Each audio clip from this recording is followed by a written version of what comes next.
स्वागत है आपका आज के हमारे इस वीडियो में। दोस्तों हम लाए हैं आपके लिए आज कक्षा 10 का, हाँ दोस्तों, कक्षा 10 का कर्मवीर भरत। दोस्तों ये हमारा जिस जिस राज्य में लगता है, तो दोस्तों हम थोड़ा सा किताब को उठा के आपको बता देते हैं कि किस किस राज्य में लगता है। तो दोस्तों ये मेरठ में लगता है, फर्रुखाबाद में लगता है, पीलीभीत में लगता है और रायबरेली के जिला में लगता है दोस्तों।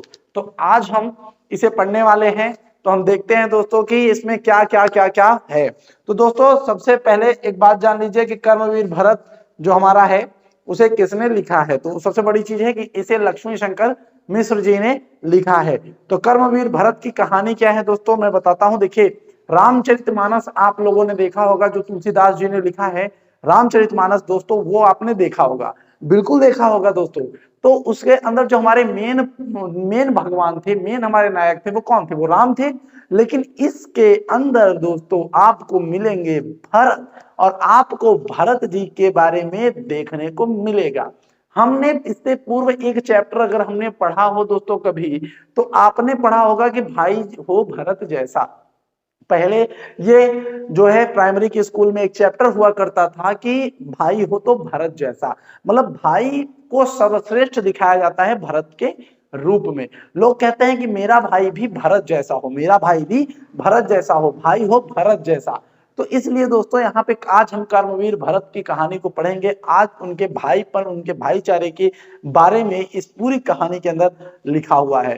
तो चलिए दोस्तों शुरू करते हैं हम पहले सर्ग से, जो कि शुरू होता है आगमन नामक सर्ग से। तो दोस्तों आगमन, इस सर्ग का नाम आगमन इसलिए पड़ा है क्योंकि भरत अपने ननिहाल गए हुए हैं और वो आते हैं कहां पर?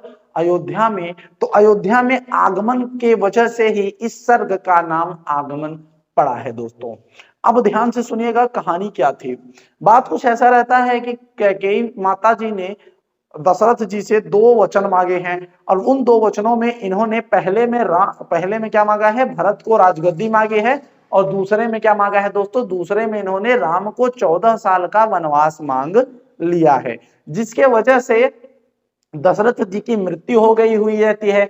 इस सारी घटना, जब ये सारी घटना हो रही होती है, तो उस समय भरत और शत्रुघ्न जो कि सगे भाई रहते हैं, ये किसके बच्चे थे? ये कैकेयी के बच्चे थे।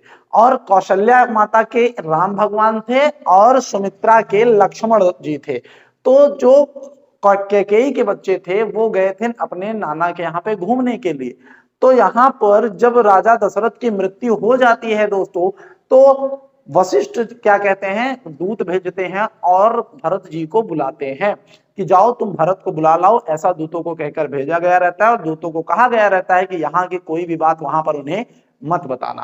अब बात ये फंसती है दोस्तों कि जब दूत यहां से वहां जाते हैं उनके नाना यानी उनके ननिहाल में, तो वो कहते हैं कि हे भरत जी आप चलिए, और आपको वशिष्ठ जी ने बुलाया है।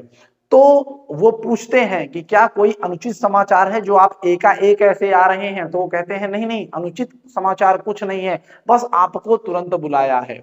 अब इतना तो जो है भरत पहचान गए कि भाई साहब कुछ तो गड़बड़ है, वरना गुरु का इतना जल्दी बुलावा नहीं आता। अच्छा, तो वो अपने मामा जी से विदा लेकर वहां से चल देते हैं दोस्तों। जब वहां से वो चल देते हैं तो रास्ते में आते हैं, तो वो देखते हैं कि उनके जो है स्वागत के लिए भी कोई नहीं खड़ा है। भरत को वहीं पर शक हो जाता है कि इनके आगमन के लिए जब कोई नहीं खड़ा है, अर्थात कुछ मामला गड़बड़ है। ये आते हैं और देखते हैं मौसम सब कुछ उसी तरीके से होता है, पर अयोध्या के अंदर एक मायूसी, एक अकेलापन, एक सूनापन छाया रहता है। वो सोचते हैं कि ऐसा क्यों है, वो सोचते हैं ऐसा है क्यों। तो वो धीरे से आते हैं और कहां पहुंचते हैं दोस्तों? अपने राजभवन में। अब दोस्तों दूसरा सर्ग यहीं से शुरू होता है हमारा, राजभवन। जब वो राजभवन के अंदर जाते हैं तो वो सबसे पहले अपने पिताजी के कमरे में जाते हैं। और पिताजी के कमरे में घुसते ही वो देखते हैं कि पिताजी वहां है ही नहीं। अब वो जाते हैं अपनी माँ कैकेयी से मिलने। जब वो कैकेयी से जाते हैं मिलने, तो कहते हैं अरे ना तो भैया दिख रहे हैं, ना तो भैया दिख रहे हैं, और ना तो मेरे पिताजी दिख रहे हैं। हे माँ तुम बताओ भैया और पिताजी गए कहाँ?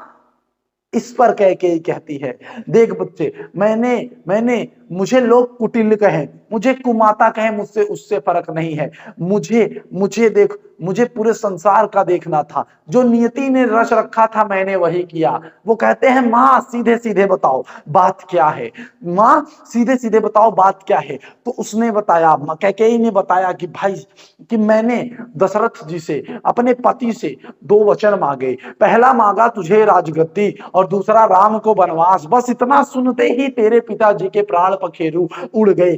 तो वो गुस्सा हो जाते हैं और कहते हैं तुम मेरी माँ हो, तुम मेरी माँ हो, तुम कुमाता हो, तुम माता नहीं कुमाता हो तुम। इसीलिए देखिए कक्षा 12 के ही लाइन में कहा गया है कि दशरथ जी जो आपके भरत जी हैं वो कहते हैं कि मेरा जन्म ही इसलिए हुआ था कि मेरी मृत्यु मेरे जननी के द्वारा हो सके। दोस्तों ये कैकेयी अनुताप में कक्षा 12 में आपको पढ़ने को मिलेगा आगे की क्लास में। दोस्तों तो यहाँ पर जो है अब जो है कैकेयी समझाती हैं किसे, भरत जी को, कहती हैं पुत्र तुम समझो आपके पिताजी ने श्रवण को वध करा था, वध किया था। वहीं पर उसके पिताजी ने उसको श्राप दिया था, उसके पिताजी ने उसको श्राप दिया था कि इसी प्रकार से आपके पिता दशरथ की मृत्यु होगी। परंतु ये सब पूरी तरीके से भरत कुछ नहीं सुनता है, वो बार बार अपनी माँ को ही दोष देता रहता है और विलाप करता रहता है और खुद को कोसता रहता है। अब दोस्तों हमारा तीसरा सर्ग यहां से शुरू होता है जो कि है कौशल्या सुमित्रा मिलन। क्या है दोस्तों? कौशल्या सुमित्रा मिलन। और यहां से कौशल्या और सुमित्रा से मिलने के लिए कौन जाते हैं?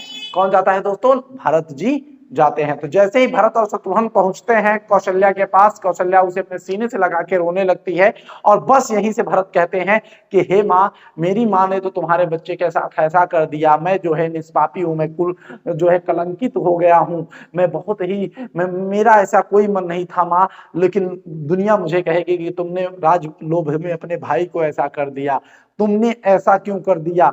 तो यहाँ पे कौशल्या और सुमित्रा दोनों जन क्या करती हैं दोस्तों? उन्हें समझाती हैं कि चलो कोई बात नहीं है। जो कौशल्या यहाँ तक कह देती है कि भाई जो कैकेयी थी वो मुझसे ज्यादा राम को प्रेम करती थी, तो जो नियति है वो हो गया। परंतु जो ये थे भरत जी ये मानने को तैयार नहीं थे, ये अपने को ही धिक्कार रहे थे और खूब विलाप कर रहे थे, खूब रो रहे थे। दोस्तों अगला सर्ग हमारा चतुर्थ सर्ग जो कि है आदर्श आवरण, आदर्श वर्ण। तो दोस्तों इसमें क्या होता है कि वो रोते रहते हैं और रो रो कर एकदम बेहाल हो जाते हैं और बेहाल होने के साथ साथ यहाँ पर जब वशिष्ठ आते हैं तो कहते हैं बच्चे रो मत, अब चलो और अपने पिताजी का संस्कार करो, दाह संस्कार करो, अपने पिताजी को जो है जलाओ, इनके सारे इनको इस धरती से मुक्त कराओ। तो ये जाते हैं और अपने पिताजी का विधि पूर्वक जो है क्या करते हैं दोस्तों? विधि पूर्वक और अच्छे ढंग से उनका अंतिम संस्कार करते हैं। अब एक कहानी में आपको और बता दूं, कई जगहों पे बताया जाता है दोस्तों कि जो राम भगवान थे वो दशरथ के पुत्र ही नहीं थे, इनके पुत्र थे कौन? भरत जी। सबसे बड़े कौन थे? भरत, क्योंकि ज्येष्ठ भ्राता, ज्येष्ठ पुत्र ही अंतिम संस्कार करता है। तो कहानी कुछ इस तरीके से रहती है दोस्तों कि शुरू में जब इनके 4 पुत्र हुए थे तो उसमें से आकर के जो जटायु थे उन्होंने एक पुत्र का दान मांगा था, तो ये जो थे क्या कहते दशरथ जी, इन्होंने राम को दान कर दिया था। इसीलिए जटायु का अंतिम दाह संस्कार किसने किया था? राम जी ने। और राम जी के ना होते हुए भरत जी दशरथ के बड़े पुत्र होते हैं, इसलिए उन्होंने क्या किया था दोस्तों? इनका दाह संस्कार किया था। हम कहानी की तरफ वापस लौटते हैं। अब यहाँ से कहानी पर थोड़ा सा वापस आते हैं। तो भरत जी ने दाह संस्कार करने के बाद गुरुओं से कहा कि चलिए हम लोग वन चलते हैं और भैया को मना के वापस लाते हैं। ये प्रस्ताव सभी को बड़ा अच्छा लगता है, ये प्रस्ताव सभी को अच्छा लगता है कि चलो हाँ यार बात तो सही बोल रहे हैं, चलिए हम लोग चलते हैं। अब हमारा यहाँ से पंचम सर्ग वन गमन शुरू होता है। क्या शुरू होता है दोस्तों? वन गमन शुरू होता है। तो जब लक्ष्मण जी और अयोध्या के कुछ पूर्ववासी और तीनों माताएं और वशिष्ठ जी जब चलने लगते हैं तो ये लोग पहुंचते हैं श्रृंगवेरपुर में। कहां पे दोस्तों? श्रृंगवेरपुर में। और वहां पे जो निषाद राज जी थे जिन्होंने राम जी को गंगा पार कराई थी, उन्हें देख कर शक हो जाता है कि कहीं ये भरत दोबारा हमला तो नहीं करने आने वाला। तो उसने तुरंत क्या किया? उसने कहा कि एक काम करो तुम लोग, अपने सेना से कहा कि एक काम करो तुम लोग, ये जो है प्रभु के ऊपर हमला करने जाने वाला है, अर्थात तुम लोग एक काम करो कि तुरंत तुम लोग तैयार हो जाओ, हम लोग इससे युद्ध लड़ेंगे। लेकिन एक व्यक्ति था, एक ऋषि था, उसने कहा ऐसा बात नहीं है, तुम जाकर पहले उनके मन की बात जान लो, उसके बाद तुम कुछ हमला उमला करना भाई। तो निषाद राज जाते हैं, निषाद राज पहुंचते हैं, और निषाद राज जब पहुंचते हैं भाई साहब, और निषाद राज पहुंचते कहाँ हैं? वशिष्ठ जी के पास, और कहते हैं ऐसी ऐसी बात है बताइए, ऐसी ऐसी बात है बताइए, क्या बात है? तो बताते हैं कि हम लोग राम भगवान को वापस लेने जाते हैं। तो बड़े खुश होते, कहते हैं हाँ हाँ ये काम बहुत अच्छा है, चलो चलो कोई बात नहीं है। तो रास्ते में जब जा रहे थे भरत जी, तो उनके घर वालों ने कहा अरे आप पैदल क्यों चल रहे हैं, रथ पे बैठ जाइए।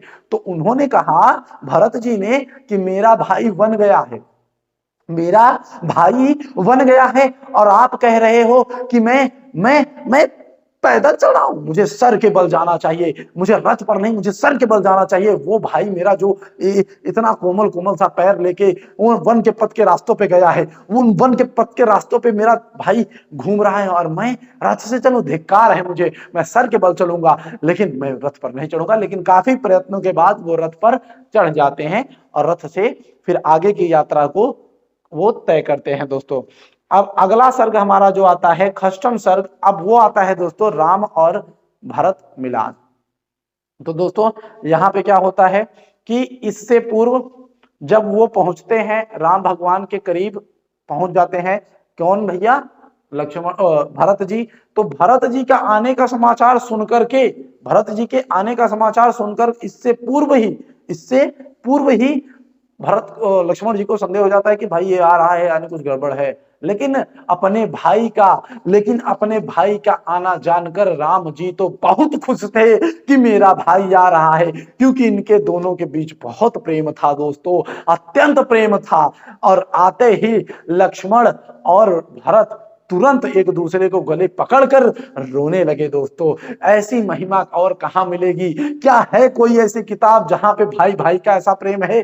कहीं पर नहीं दोस्तों, ये केवल आपको एक ही जगह मिलेगा देखने को, जिसे हम कहते हैं रामचरितमानस। और इस किताब को दोस्तों जिसने पढ़ लिया वो वास्तव में पुरुषोत्तम राम के जैसे अनुकरण करेगा। और पढ़ने का अर्थ समझना होता है, ये बात याद रखिएगा दोस्त। अब हम बात करेंगे राम भरत के मिलान का, जो कि हमारा अगला सर्ग है दोस्तों।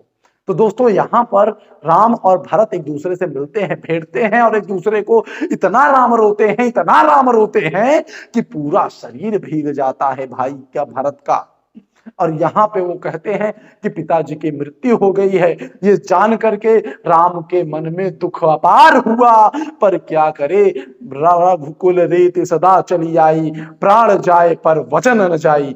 इसी बात पे अडिग थे वो, और कहने लगे भाई मैं तो नहीं चल सकता अयोध्या, क्योंकि अब तो वचन देने वाला ही नहीं रहा, और हमारे कुल की आप जानते ही हो, अगर एक बार जबान निकल गई तो दोबारा लौट के नहीं लेते हम। इतना सुनकर भरत कहते हैं ठीक है, मैं आपकी बात मानता हूं, पर मैं राज्य नहीं करूंगा, मुझे आप अपनी चरण की पादुका दे दीजिए, मैं उसी को रख कर 14 साल आपकी आज्ञा से राज्य करूंगा। और एक दिन भी यदि आपने विलंब किया तो मैं अपने प्राण त्याग दूंगा। 14 वर्ष पूरा करके आपको लौट कर आना है और अपनी उस राज्य को चलाना है। इतना कहकर दोनों भाई एक दूसरे से गले लग के रोने लगे, लक्ष्मण भी गले लग के रोने लगे। और इस तरीके से ये भाई वाला प्रेम और ये हमारा खंडकाव्य कर्मवीर भरत यही समाप्त होता है दोस्तों। और वापिस आकर वो अपने राज्य पे राज करने लगे। तो ये हमारा यहाँ से बिल्कुल एकदम फाइनली